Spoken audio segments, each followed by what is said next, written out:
Hey there, it's Ryan coming at you with another installment of Gastric Measures. This is my post-VSG week 7 and 8 video. Um, Before I start with the stats and everything, I'm just curious. Um, the last two videos I've made have covered 2 weeks. I feel like now that I'm getting into solid foods and kind of a routine, there seems to be less to talk about week to week, so I've been thinking about doing this every 2 weeks. But I don't know, consistency is key. I tend to stop doing things sometimes, so I wonder, if I make myself do this every week, even if it's a lot shorter, will I maybe stick to it more? So we'll see. These are either going to be weekly or bi-weekly. And I've seen other YouTube channels that even go monthly at some point, and I might do that too. I might do this once a month, but for now, either weekly or bi-weekly, so just keep your eyes peeled here, and my Instagram, which is also gastric_measures.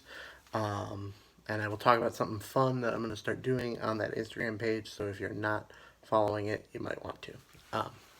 So here comes the stats. So I had vertical sleeve gastrectomy, or VSG, weight loss surgery with Dr. Hawasley at St. John Medical Center in Grosse Pointe.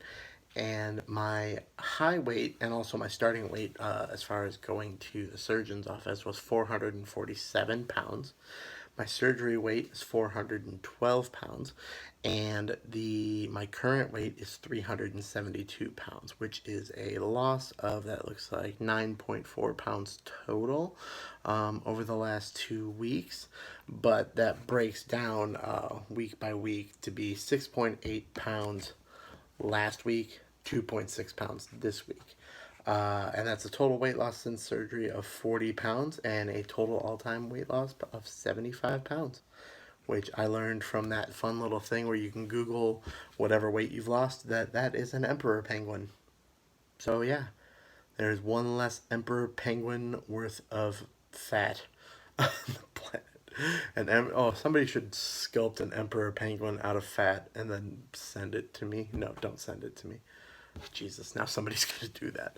Oh, thank God you guys don't know my address. Okay. I am firmly ensconced in eating solid foods now. And that has started to be a challenge.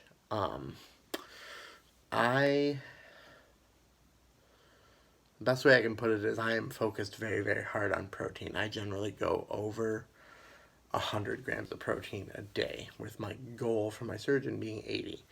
And then the other two macros, I just kind of let them play out as they may. I try to keep them balanced. I try to keep the carbs lower, and if the fat's a little higher as a result, that's okay with me. But my dear friend Ashley, who was kind of my pre-surgery and still is my surgery guru, and she's the tough love person who tells you what you need to hear, not what you want to hear. She told me, you can let the scale be your guide, but the fact of the matter is your body's still healing, your body's still adjusting, and right now you could eat Skittles all day and you're still going to lose some weight. And I was pretty disappointed that nobody told me I could eat Skittles all day. But then she followed up by letting me know the idea right now is to break some unhealthy habits, create a better diet for myself. And I feel like I am doing that. There hasn't been a lot of treats and a lot of deviation from a high protein and relatively low carb diet. There really hasn't, and I'll be honest with you about what they are. I know I mentioned, I allow myself one Hershey's Kiss off my coworker's desk. Those are gone now, but I still, there's sustainable small portions of candy in my life, and I always log it, and I always have one piece, or in the case of some peanut butter M&Ms I had the other day, I had 3 of them. And I've been amazed that I can eat 3 and go like, cool, I'm done. When it used to be, like, I straight up used to go to the movies, I would buy a medium-sized bag, not a movie theater bag, like a medium-sized bag, and house it with popcorn as well. And that's astounding to me. Thinking about it now, I think if I've had popcorn, I have not gone to the movies yet, but I've had some popcorn since I last came to you, which is great. It's one of my favorite snacks, and at least it's got some good fiber in it and stuff. But that would be my movie theater snack of choice. If I didn't bring something more sleep friendly, I would get a small popcorn. And actually, I reached out to a local theater called Imagine. It's like kind of a upscale theater, and I only say that in that they have like real food that you can order and they'll bring it to your seat, and they have a bar and all this kind of stuff. I emailed them and asked them about the serving size of their popcorn, how many cups of popcorn would fit in a bag. And the cool thing, oh, excuse me, the cool thing was the response I got back. I explained that I had had gastric sleeve surgery, and the response I got back was from a gentleman who said, hi, thanks for emailing us, and congratulations on this journey. I had gastric bypass surgery 12 years ago, and I know exactly what you're going through with needing to know exactly how much you're eating and what you're putting in your body.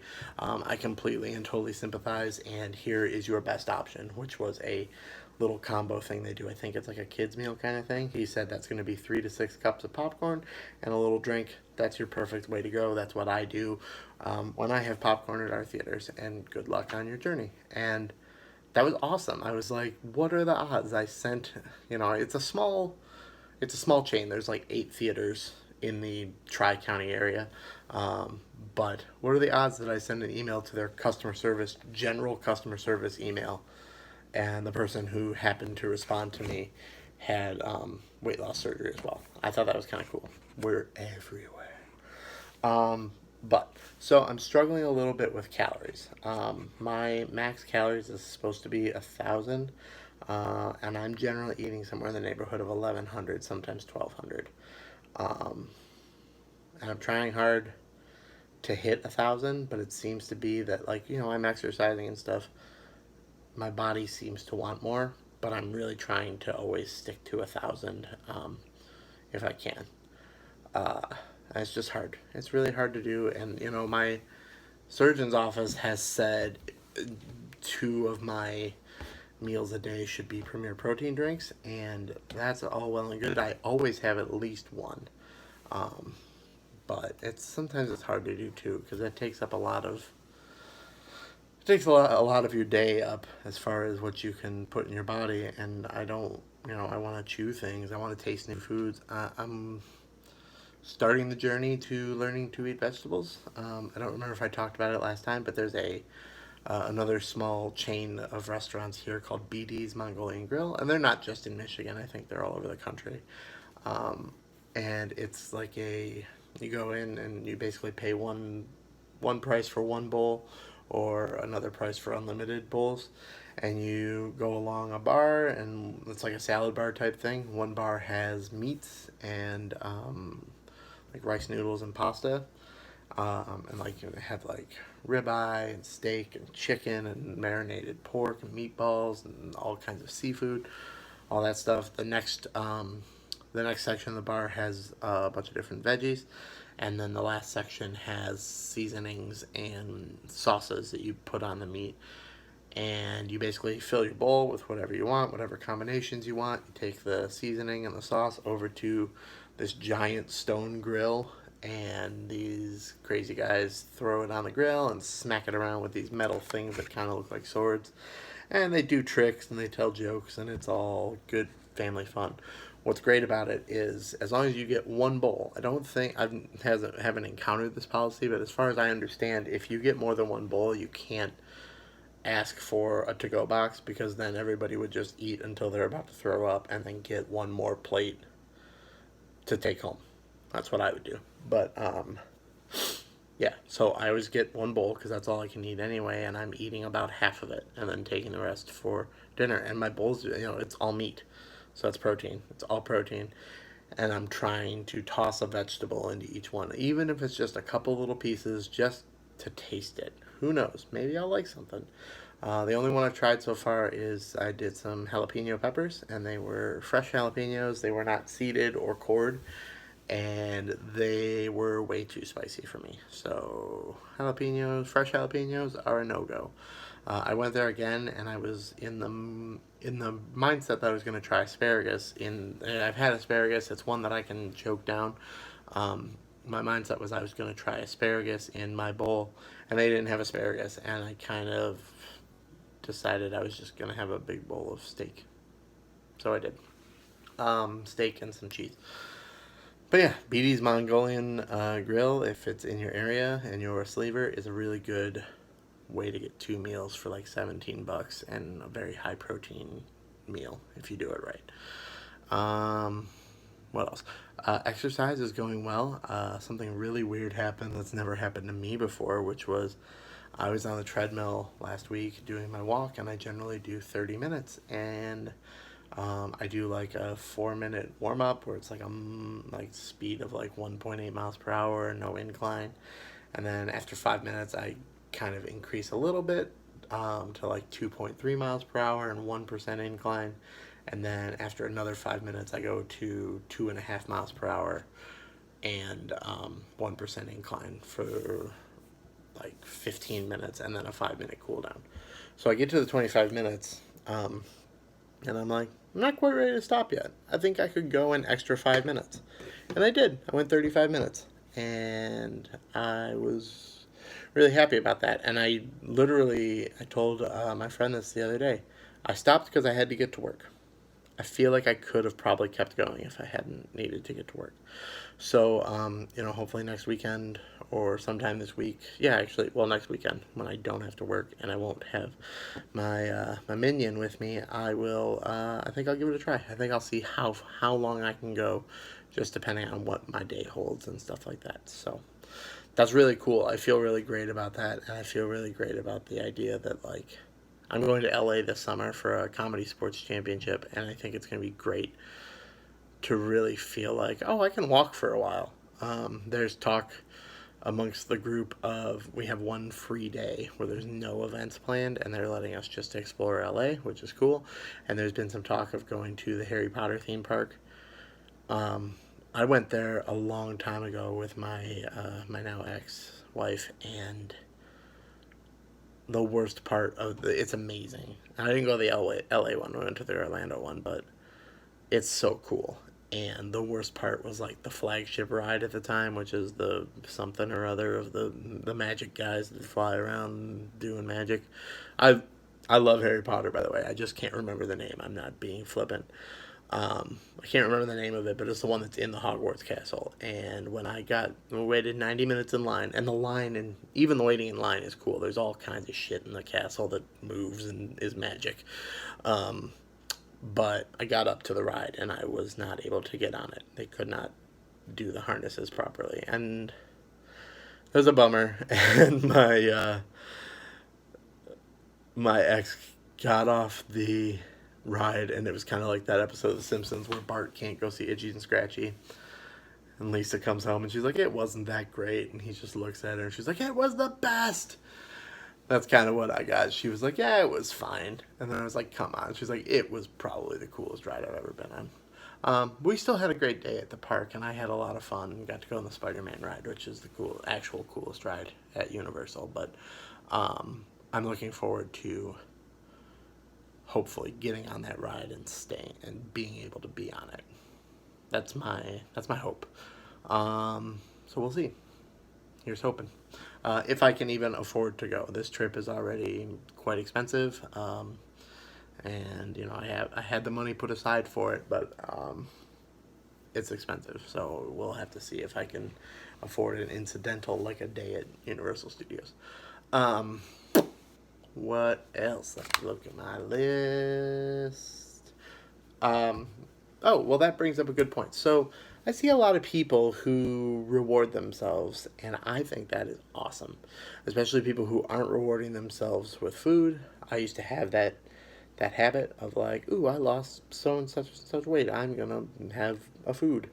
That's not a great mindset, in my opinion. You should just have food because you want to have food, and do it in moderation. Food's not a reward. It's a thing that you eat. Food is what you eat. Look at that, like regular Socrates over here. But I am a frugal, like I wouldn't call myself cheap. I'm frugal. And I think really hard before I spend a large amount of money on something. And I see people who are like, once I hit this goal, I'm going to buy myself an Apple Watch. Once I hit this goal, I'm going to do this or that. And I think that's awesome, but it's so hard for me to do that because it's still a reward, but I'm like, yeah, great, I got this. I'm like, the reward is also like being kicked in the nuts to me because it's like, here's a reward, way to go, you got this thing. It cost you $300, and that's $300 you now don't have for other things. So that's hard for me, but I do think about doing it sometimes. I don't know why I'm so like, I guess I'm just very like visually oriented or visually entertained or whatever. Because I have this guy, this is a Fitbit, and it works great. But people on Instagram have been doing a close your circles challenge for March, and there's a way you can do it with Fitbit. There's circles on Fitbit too, but the circles on Apple Watch just look cooler. They're like rainbow circles versus just like little check mark stupid things. So now I want an Apple Watch. So if anyone out there wants to send me an Apple Watch, I'll legit give you my address. I'll let you send me the Emperor Penguin made of fat if you put an Apple Watch around its little wing or something. So yeah.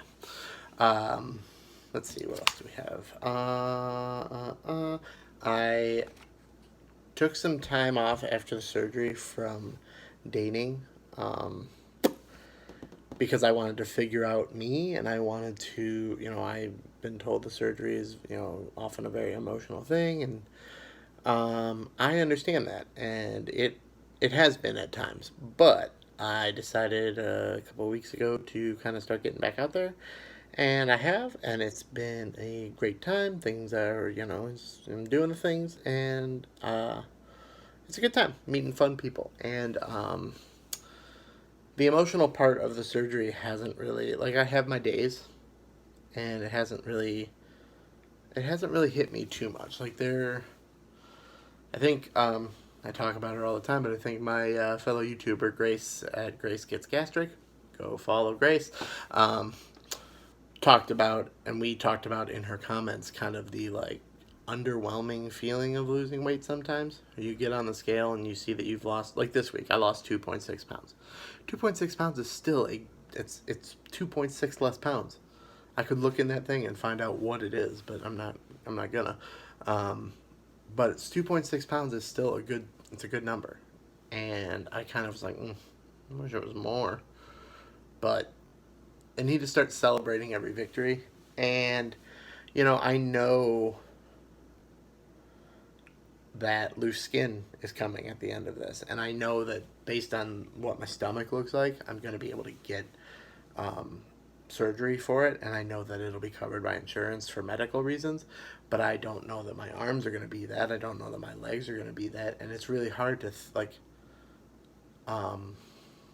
I've known other people that have had loose skin from weight loss and from weight loss surgery, and I've told all of them, like, that's a trophy. Like, that loose skin is something to be proud of because it's related to the thing you did.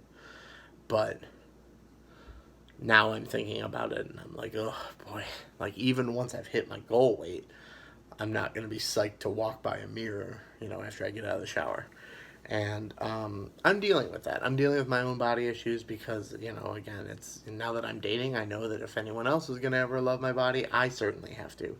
And in order to be more successful at dating, I've got to be confident. And I am confident. I know that I'm a stellar person to be with most of the time. And I know that everybody has flaws and everybody has imperfections and little bubbles in the blown glass of their...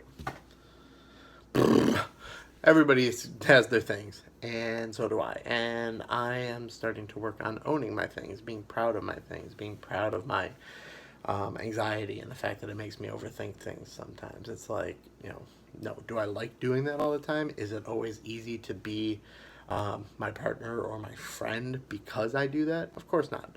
But it's a part of who I am, and the most important thing is that I keep trying to work through it and challenge it and try to get it reduced to the most manageable way that I can. As I've said, it's the ABCs of me. I probably never said it here, but I've said it with people. That's the ABCs of me, is what I said. That is everything except for the thing I was going to talk to you about with Instagram. If you're not already following my Instagram, gastric_measures, you should, because guys, I'm hilarious. And that's just all there is to it. But more importantly than that, I am starting tonight. So if you see this today, like if you see this by the time this gets uploaded, in the next 3-ish hours, tonight on my Instagram, I am starting a series that I'm doing where I go on Instagram Live with another person who follows my Instagram account. Most of them are weight loss people and complete strangers. So far, I have one person that I know in real life who has said they wanted to do it. But I'm going to go on Instagram Live and we're going to have a conversation. That's all it is. There's a feature on Instagram Live where you'll see me from there. So it'll look like that. And then the other person down here, and it's kind of like FaceTiming, except for everybody gets to see it. So I'm going to be doing that. I'm going to be starting tonight with Sleeved Lizzie, who was one of the first people to reach out to me on my weight loss account and say hello. And we've chatted back and forth, and she is very cool and very fun. And so I think it's going to be a really cool conversation. I've asked people on Instagram, and if you guys want to in the next few hours, today is, just so nobody does this like a week from now, today is March 11th, and you have until 8, we're going to start at 8:30 Eastern Standard Time. So you have a couple hours. Send us questions or things you want us to talk about, anything. It's not going to be focused on weight loss surgery. That's a thing we have in common, so that's something we'll talk about, but we're also both in our 30s and dating, and we're also human beings, and we're also people that have, I'm sure she has all 10 fingers, so we have lots of stuff in common. But yeah, it's going to be cool. It's going to be an exercise in vulnerability for me, for sure, and definitely probably for her. I know she says she's nervous to just go live on the internet and have a conversation. So that's what we're going to do. We're going to get to know each other live before your eyes. So I would love if you'd join us. That's over at my Instagram tonight. That's March 11th at 8:30. And then I'll hopefully be doing those once a week, assuming time dictates. I've got a list of people that want to do them, and I'm kind of trying to go down the line and do it in order of people who signed up, but at the same time, I think, like, I wanted to start doing it last week, and I waited for Liz, because she volunteered to be first, and I wanted to let her be first. So I had to wait until she was ready to go. So now she's ready to go. We're doing it tonight. So, again, if you see this in the next couple hours, till about 8:15 Eastern Standard Time, leave me a comment. And leave me a comment anyway. Say hello. Tell me your thing. I want to know for today, I didn't do a question of the week last week, but today I'm going to. What would you say is... What's the best meal that you cook in your own home? Like, if you invited somebody over for a meal, breakfast, lunch, or dinner, I don't care. And like, you want to impress them. This is like your boss. What would you make? And pretend your boss isn't snooty. So like, if you make a solid cheeseburger that your boss is going to love, then cool. I picture everyone's bosses like should wear tuxedos after 6, like Jack Donaghy, and they just, they're like, Davidson, how's the account going? And that's not, that's not how it is. That's not how my boss is. So, yeah, pretend your boss isn't snooty and just tell me what you make really, really solid food, in your own kitchen, because I like to cook, and I'm trying to learn how to cook a lot of new foods. So, I think that's everything. Last question in the comments, like I said. Let me know what you think about going weekly, bi-weekly, and what do you want to hear me talk about? sometimes feel like I should do this every 2 weeks because I got nothing to say. But maybe if you guys have things you want to hear about, that will inspire me to continue doing this weekly. So until next time, uh, get out there, do the thing, and yeah, I'll see you guys later.